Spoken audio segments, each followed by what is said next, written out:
At ayun nga guys, yeah. Guys, yung ibang mga bata dito gumagawa rin sila ng paraan para makapag-basketball. So dito sila sa baba guys, walang problema, wala silang kaagaw kasi sila lang. So isang maliit na ring guys, and kung nakikita nyo, so ilibangan nila yan dyan. Kaysa kung dito pa sila makipagsiksikan guys, dito sa malaking court, siyempre ang daming naglalaro. Kahit nga kami mga magbabalibol hindi makakasingit kasi nga nandyan yung maraming naglalaro ng basketball. So ayun, waiting na lang kami. And yes guys, first salvo pala ngayon. Unang tawag nito, unang padasal ba guys, di ba, bago magpiesta merong mass. Yung tawag doon.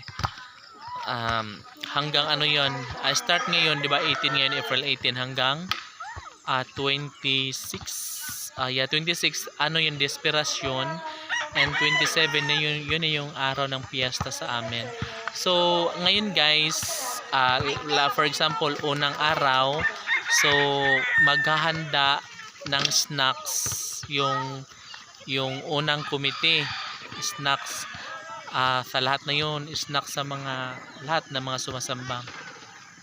Tapos pangalawang araw, sa pangalawang committee naman, may snacks yun guys. So kami naman guys, ako naman is barangay secretary, and yung kasama ko is treasurer. So kaming dalawa ang magpo-provide ng snacks. Last kami guys sa 26 kami, April 26. Yun po yung last na pamesa, and sa amin po yung nakatoka ang snacks. So ayun, ambaga na lang kami guys.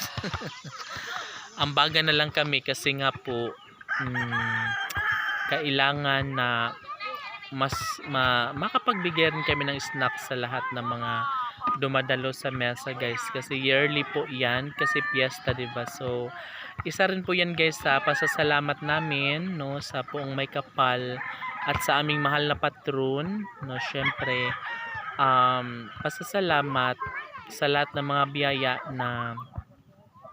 na ipinagkaloob sa amin, no, bawat isa. So yeah, and natutuwa ako guys kasi pag naririnig ko yung kanta ng para sa nalalapit na kapiyastahan, so sobrang masaya po ako, no. And what is that, nai-imagine ko lahat, o nagbabalik sa aking isipan ang mga nakaraan ng bata pa ako. And of course, yeah.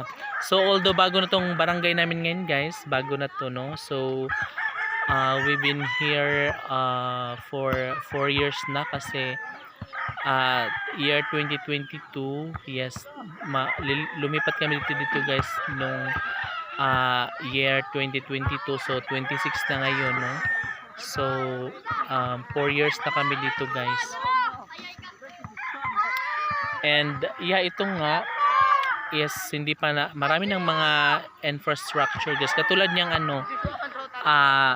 basketball court, no, although wala pa siyang gym, walang okay na, basta meron mapaglibangan ng mga kabataan na katulad niyan, di ba? So sa halip na malibang sila sa iba, o malibang na lang sila dito sa sport, di ba, Ray?